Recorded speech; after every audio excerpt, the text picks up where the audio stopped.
প্রিয় শিক্ষার্থী বন্ধুরা, আজকে আমরা আলোচনা করব এমসিকিউ, কিছু এমসিকিউ প্রশ্ন যেটা মাধ্যমিক পরীক্ষার জন্য খুবই বেশি ইম্পর্ট্যান্ট বা গুরুত্বপূর্ণ। এই ধরনের বহু প্রশ্ন আমরা প্র্যাকটিস করব এবং এখন পরীক্ষার খুব সময় অনেক কম, তাই আমরা র্যাপিড ফায়ার কোশ্চেন খুব তাড়াতাড়ির মধ্যে একটু জাস্ট রিপিটেশন করে নেব। তোমরা জানো এই ধরনের প্রশ্ন পরীক্ষায় আসে এবং এগুলো করা খুবই প্র্যাকটিস যত করতে পারবে তত ভালোভাবে করতে পারবে। এই ধরনের বহু প্রশ্ন আমরা আগেও বলেছিলাম যে আমরা অ্যাপের মাধ্যমে পড়াই, তাই আমাদের এই অ্যাপটি অবশ্যই ডাউনলোড করো। যে অ্যাপটির নাম হচ্ছে আমাদের পাই এডুকেশন। দেখো এখানে আমরা লিখেও দিচ্ছি পাই এডুকেশন, PI পাই এডুকেশন, DUCATI, ঠিক আছে। তাহলে এই অ্যাপটি ডাউনলোড করতে হলে আমাদের দুটো পদ্ধতি রয়েছে। প্রথম পদ্ধতি রয়েছে যে হচ্ছে অ্যাপ লিঙ্ক। এই অ্যাপ লিঙ্ক কোথায় পাবে? এই অ্যাপ লিঙ্কটা পাবে তোমরা আমাদের যে ভিডিও নিচে যে ডেসক্রিপশন আছে, ডেসক্রিপশনের নিচে ডেসক্রিপশনে আমাদের অ্যাপ লিঙ্ক দেওয়া রয়েছে। সেখানে অ্যাপটি এই অ্যাপ লিঙ্কে ট্যাপ করলে এটি ডাউনলোড হয়ে যাবে। সেখান থেকে তোমরা এই ধরনের বহু প্রশ্ন করতে পারবে। আর একটা দ্বিতীয় পদ্ধতি হচ্ছে তোমরা যদি প্লে স্টোরে চলে যাও, প্লে স্টোর, ঠিক আছে, গুগল প্লে স্টোর, সেখানে তোমাকে টাইপ করতে হবে পাই এডুকেশন, PI বানান ভুল করলে কিন্তু এটা ডাউনলোড হবে না, পাই এডুকেশন, ঠিক আছে। তখন সেখান থেকেও তোমরা কিন্তু এই অ্যাপটি ডাউনলোড করতে পারবে। এই অ্যাপটা ডাউনলোড করার দুটো সুবিধা আছে। প্রথম সুবিধা হচ্ছে যে এখানে কোনো এই অ্যাপের মধ্যে কোনো টাকা লাগে না, ফ্রি অফ কস্ট, ঠিক আছে। আর দ্বিতীয় নম্বর হচ্ছে যে আমাদের অ্যাপের মধ্যে আমাদের হোয়াটসঅ্যাপ নাম্বার দেওয়া আছে, হোয়াটসঅ্যাপ নাম্বার, ঠিক আছে। এটা আমাদের হোয়াটসঅ্যাপ নাম্বার ওখানে দেওয়া আছে, ঠিক আছে। হোয়াটসঅ্যাপ নাম্বার দেওয়ার কারণ হচ্ছে যদি কোনো ছাত্রছাত্রী কোনো একটা সমস্যা, প্রবলেম, কোনো একটা অঙ্ক করতে না পারো বা কোনো একটা প্রশ্নের উত্তরও যদি না পাও, তাহলে সেটা আমাদের হোয়াটসঅ্যাপ করে পাঠিয়ে দেবে, আমরা সেটাকে ভিডিও করে আবার তোমাদের কাছে পাঠিয়ে দেবো, ঠিক আছে। তাহলে হচ্ছে সব থেকে প্রথমে তোমাদের কাজ হচ্ছে এই পাই এডুকেশন অ্যাপটি অবশ্যই ডাউনলোড করো। সেখান থেকে এই ধরনের বহু প্রশ্ন কিন্তু আমরা আলোচনা করেছি। তাহলে দেখো এবার আমরা উত্তরগুলো করব। বহু বিকল্পিত প্রশ্ন এমসিকিউ, প্রতিটি প্রশ্নের উত্তর হিসাবে 4টি করে বিকল্প দেওয়া আছে, যেটি ঠিক সেটি লেখো। স্বাভাবিকভাবে ওজোন স্তর গঠিত হয় O2 ও জলীয় বাষ্পের ক্রিয়ায়, ইউভি রশ্মির সাথে O2 এর ক্রিয়ায়, CFC এর সাথে O2 এর ক্রিয়ায় এবং IR রশ্মির সাথে O2 এর ক্রিয়ায়। আমরা জানি এটা ইউভি রশ্মির সাথে O2 এর ক্রিয়ায় উত্তর হবে, এটা হবে A, B। 1.2, কোন গ্যাসের মোলার ভর m গ্রাম এবং অ্যাভোগাড্রোর সংখ্যা n হলে একটি অণুর ভর গ্রাম এককে প্রকাশ। তাহলে আমরা এটা জানি যে এটা m/n হয়, তাই তো। তাহলে হবে 1.28D, উত্তর হবে D। কোশ্চেন নাম্বার 3, গ্যাসের আণবিক গুরুত্ব। গ্যাসের আণবিক গুরুত্ব m ও বাষ্প ঘনত্ব D এর সম্পর্ক। আমরা জানি m সমান 2D হয়, m সমান 2 × D, অর্থাৎ আণবিক গুরুত্ব সমান 2 গুণিত বাষ্প ঘনত্ব, অর্থাৎ C হবে, ঠিক আছে। এরপরের প্রশ্নে চলে যায়।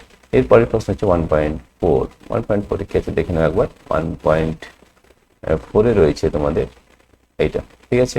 1.4 এর উত্তর কি হবে একবার দেখে নিই। 1.4, কোন পরিবাহের মধ্য দিয়ে প্রবাহিত তাপের পরিমাণ প্রস্থচ্ছেদের সমানুপাতিক, সময়ের সমানুপাতিক, পরিবাহীর বেধের ব্যস্তানুপাতিক, সবকটি। তাহলে এই কিউ সমান কি হয় সেটা আমাদের জানতে। কিউ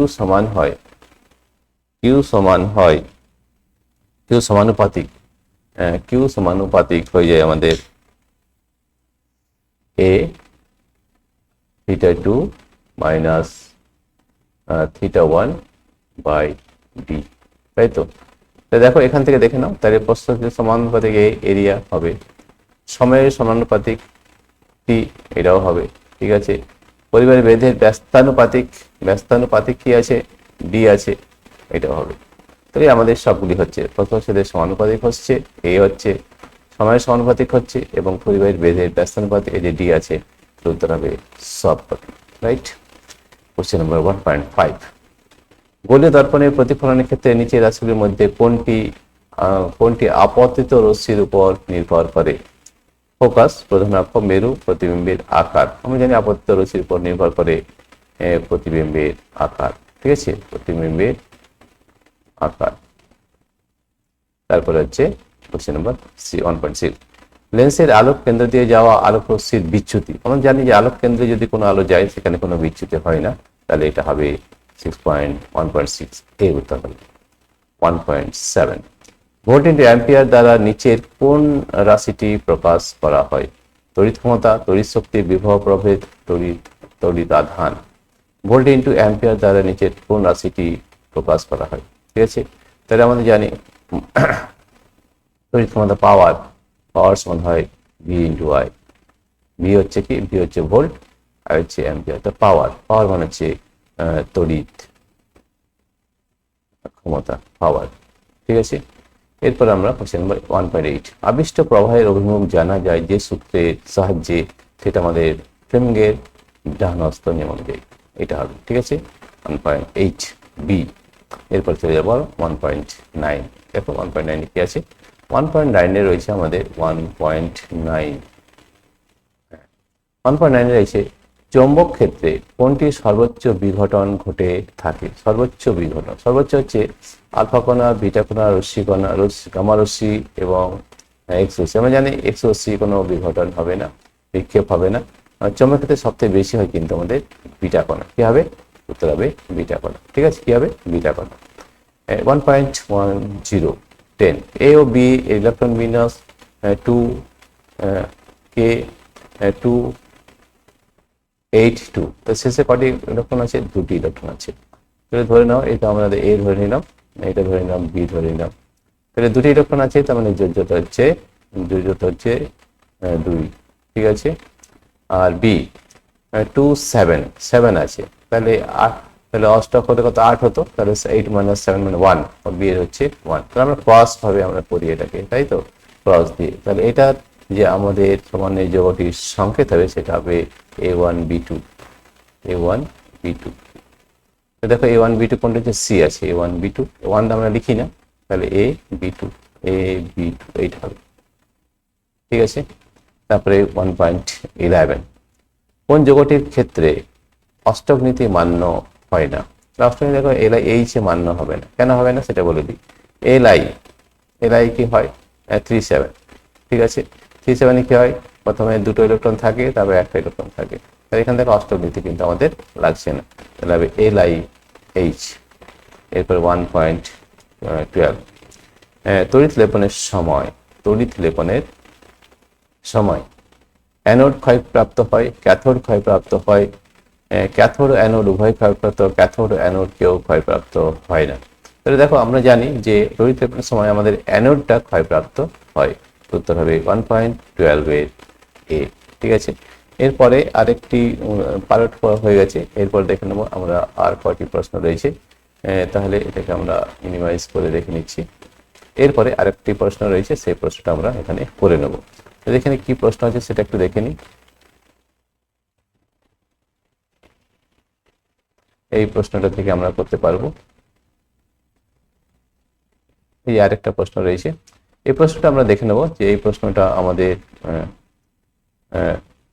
কি কি রয়েছে।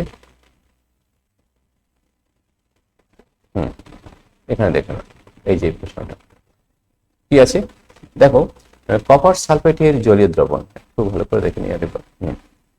কপার সালফেটের জলীয় দ্রবণ H2S পাঠালে কোন বর্ণের অধক্ষেপ পড়ে?